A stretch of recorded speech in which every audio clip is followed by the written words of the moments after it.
Good afternoon, everybody. It's a nice day here in northwest Iowa for the most part. A little chilly out, a little breezy out, but good plowing weather. So I was able to get the machine out and do some plowing. That was good. That was fun. Today's video is going to be about where to ride legally on roads. I've seen quite a few things on Facebook. People asking, hey, can we go to Custer State Park? Can we go to Crazy Horse? Can we just randomly drive wherever? And the answer is yes. So basically the way it works, as long as you have a street legal machine, and if you follow all of the affidavits that I have put into other videos that I have done, it talks about horn, park taillights, mirrors, headlights, so on and so on. As long as you have all that, you become a street legal machine. That makes you no different than a car, pickup, or a motorcycle.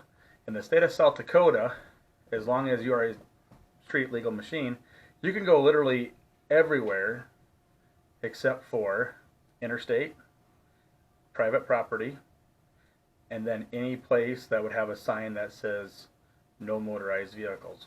But if it's walking trails, hiking trails, or just a road that they don't deem a good enough reason for you to be on, other than that, you could pretty much ride anywhere. There was a gentleman that had put a thing on Facebook about Custer State Park.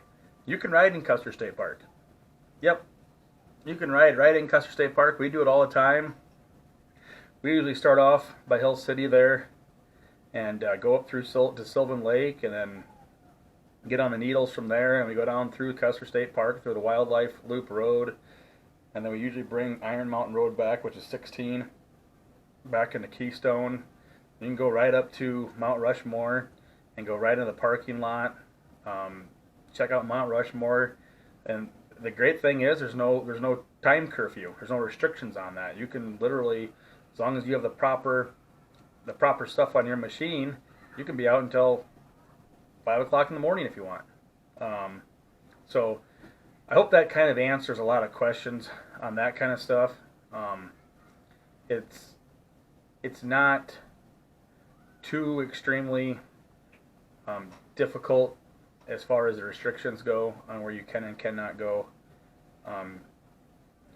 You can go downtown Rapid City if you want, in the middle of rush hour on a machine.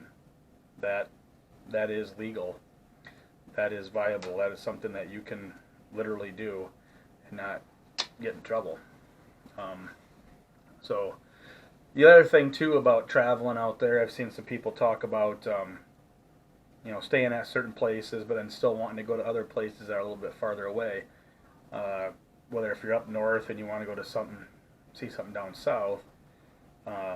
Obviously the hardball surfaces, your concrete roads, whether if it's 385, 16, 44, 244, whatever it may be that you're on, and gravel roads, those are basically the quickest way to get from point A to point B. Obviously 55 mile an hour is a lot of the speed limits, so you want to try and continue to go with the flow of traffic, but you have just as much right to be on those roads as anybody else does. So it's just one of those kind of things that, looking at like a Venza and your maps and stuff, if you wanted to, for instance, be up north and you wanted to go and see something down south, a lot of people will talk about not wanting to be on major highways much. They want to take trails. Well, that's fine. The problem is that trails don't always go the most basic and direct route, so you might be skipping over 385 a couple different times, finding a great route. Anytime I'm down south and I want to go up north, or I'm up north and I want to go down south, I'll take a little bit of concrete and then I'll get on like FSR 249 China Gulch Road. It brings you up by Silver City, and you can get right on 385 from there. Or you can cut right across 385 and get on more FSRs or trails, and you kind of just go north. Now, one thing to kind of look at is the trail systems out there, the actual trails, the 700 and some miles of actual trails, which is going to be all your purples on Avenza. The thing about those is that they don't ever really seem to go from south to north. They kind of just go like in a half moon shape, and then they hit another 4-digit trail, or they kind of go like in a circle. They're kind of like in an area. They're not going to get you from south to north and vice versa like the FSRs are. And the reason for that is because all the trail systems are just little things that they've added over the years that, oh, this is kind of a cool area, so we're going to make a trail that goes up in that area so people can see this. FSRs are obviously the fastest way for emergency services, logging companies, any kind of National Forest personnel to get around. That's why you'll see a lot of the FSRs, they go north to south, east and west, a decent distance before they stop. So 4-digit trails aren't always the easiest way to get from point A to point B, so you're going to find yourself on regular public highways or FSRs. You can go to, like I said, virtually any place in the Black Hills you can go to on an ATV and a UTV. And we've noticed in the last 4 or 5 years that ATV and UTVs are a big commodity out there. It's really starting to become an off-road takeover kind of deal. So it's a fun and exciting adventure that's going on.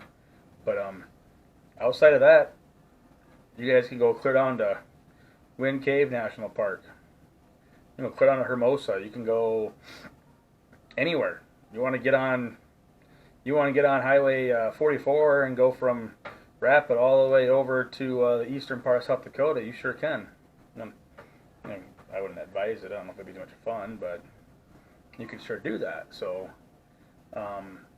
outside of that, if anybody has any questions, this video will be uploaded to my YouTube page, Crystal Metal Power Sports, like every other video. So if anybody has any questions, feel free to PM or comment, and hopefully this answers anything for you guys. Otherwise, other than that, happy riding. Thanks.